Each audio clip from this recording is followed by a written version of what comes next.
제가 오늘 말씀드릴 주제는 좀 딱딱한데 이제 법률입니다. ESG 관련된 법률이라서 이런 ESG 관련된 법률이 최근에 각광받게 된 배경을 한번 살펴보고요. 그리고 ESG 컴플라이언스는 컴플라이언스 리스크 매니지먼트라는 로펌이나 컨설팅 펌에서 하는 리스크 관리 체계가 있습니다. 그 체계를 ESG에 전복한 것인데 그것과 관련된 방법론하고 아이템에 대해서 말씀을 드리고, 그 다음에 세 번째로는 이제 구체적인 법률을 제가 쭉 한번 소개해 드리겠습니다. 뭐 구체적인 법률의 내용을 제가 말씀드리기에는 시간이 너무 부족한데 각 ESG별로 어떠한 법률이 있는 정도만 알아두시면 될 것 같고요. 마지막에는 이제 법률적 관점에서 2020년도 ESG 트렌드에 대해서 말씀드리겠습니다. 오늘 주제가 2022 ESG 전망과 전략 실행의 해법이기 때문에 컴플라이언스 관점에도 이 부분에 대해서 말씀을 드려야 될 것 같습니다.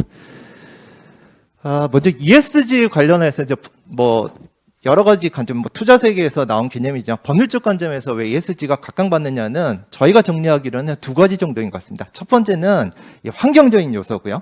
두 번째는 자본주의 변화입니다. 이게 이제 환경적 요소는 E에 대한 것이고, 자본주의에 대한 관점의 변화는 S와 G에 대한 것입니다. 먼저 E에 대한 것은 과거에는 이제 현재도 그렇고 친환경이라는 말 많이 씁니다. 그리고 친환경은 그냥 경제용어나 사용어가 아니라 우리나라 법률에 계속 있습니다. 법률에 친환경, 농업 관련된 법도 있고요. 여러 법도 있는데 최근에는 이 친환경이라는 말 대신에 필환경, 그런 말을 많이 쓰죠. 그래서 환경이 어떻게 보면 이제 단순히 지켜도 돼서 좋은 그런 개념이 아니라 지키지 않으면 생존할 수 없는 그런 필수 아이템이 됐다. 이런 관점에서 환경 관련된 법, 특히 최근에 탄소 중립이나 기후 변화와 관련된 각종 규제가 각광을 받기 시작했다. 그렇게 볼 수 있을 것 같습니다. 이건 빌 게이츠 요즘에 좀 스타일을 구기고 있는데요. 이 책 많이들 보셨을 겁니다. 그래서 스타일을 구겼지만 책 내용은 좋은 것 같아요.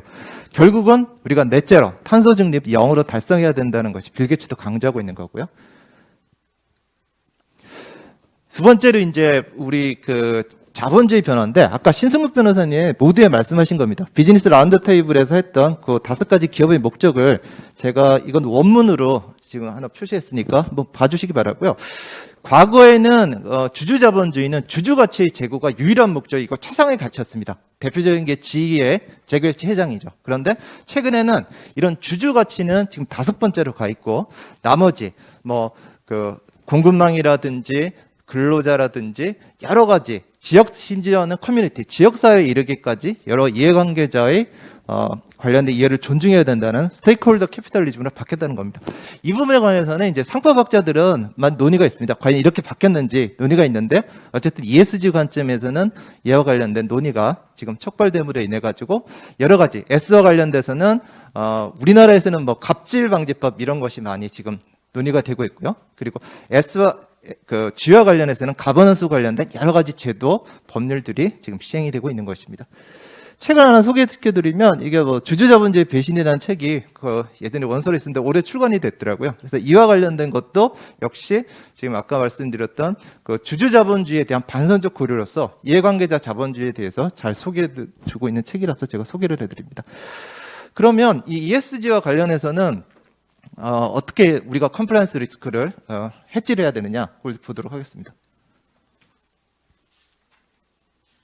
예, 여기 보시면 이제 우리가 보통 컴플라이언스하고 리스크하고 혼동할 수가 있는데 사실 컴플라이언스하고 리스크하고는 좀 다른 개념입니다. 컴플라이언스는 아주 정형적입니다. 그러니까 법률이라는 것을 준수해야 될 대상이 있기 때문에 법률이라는 컨테이너가 있습니다. 법률이나 규제, 제도라는 컨테이너가 있기 때문에 그것을 잘 지키는 게 컴플라이언스라고 그런다면 리스크는 컴플라이언스보다 범위가 더 넓습니다.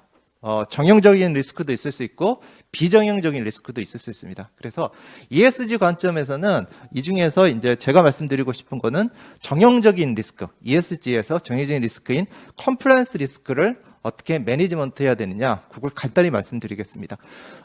첫 번째는 방법론이고요. 두 번째는 어떤 아이템을 봐야 되는지를 보도록 하겠습니다. 방법론 측면에서는 이게 이제 회사에서 많이 물어봅니다. 저희도 이제 로펌이다 보니까 여러 고객에게 ESG 관련된 컴플라이언스 체계를 점검하셔야 됩니다 하고 고객을 설득하고 제안도 하고 논의도 하고 그러고 있습니다. 그러면 고객들이 항상 하는 말이 ESG 관련된 게 너무 많다. 제안서에 보면 법률만 해도 한 50개 되는데 이걸 하면 비용이 얼마나 들고 우리 인력으로 도저히 할 수 없다. 그런 겁니다. 결국은 선택과 집중을 할 수밖에 없는 것 같고요. 저희가 재밌는 게 우리나라는 지금 여기 보시면 묘하게도 중소기업진흥법 62조의 7에 중소기업에도 불구하고 중소기업에 대해서 사회적 책임 의무를 부과하고 있습니다. 이거 되게 좀 신기한 법이라고 저는 생각합니다. 물론 이걸 어겼다고 그래가지고 제재는 없습니다. 제재는 없긴 하지만 중소기업에게서조차도 사회적 책임 경영, 바로 오늘 행사 주최하는 CSR을 의무를 중소기업에게까지 두고 있는 나라가 우리나라입니다.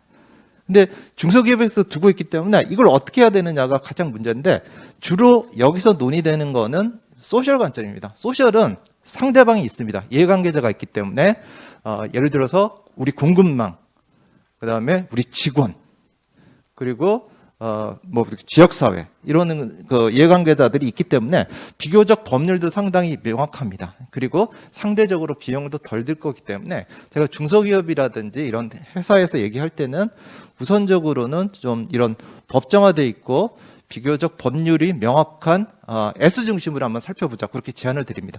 사실은 G가 아까 신성규 변호사 말씀하신 것처럼 G가 사실은 핵심입니다. G가 제대로 정립이 되어 있으면 E도 잘할 수 있고 S도 잘할 수 있습니다. 근데 G는 상당히 어렵습니다. 기업마다 독특한 지배 구조가 있고 그리고 그 경영진을 설득하는, 대주주를 설득하는 데 상당히 내부적으로 문제도 있기 때문에 이것이 어떻게 보면 가장 중요하지만 어떻게 보면 가장 어려운 영역일 수도 있기 때문에 회사마다 조금 케이스 바이 케이스로 접근해야 될 것 같고요. 문제는 이제 인발리먼트 인데요. 어떤 회사 같은 경우에는 이가 중요하지 않은 회사도 있을 수 있습니다.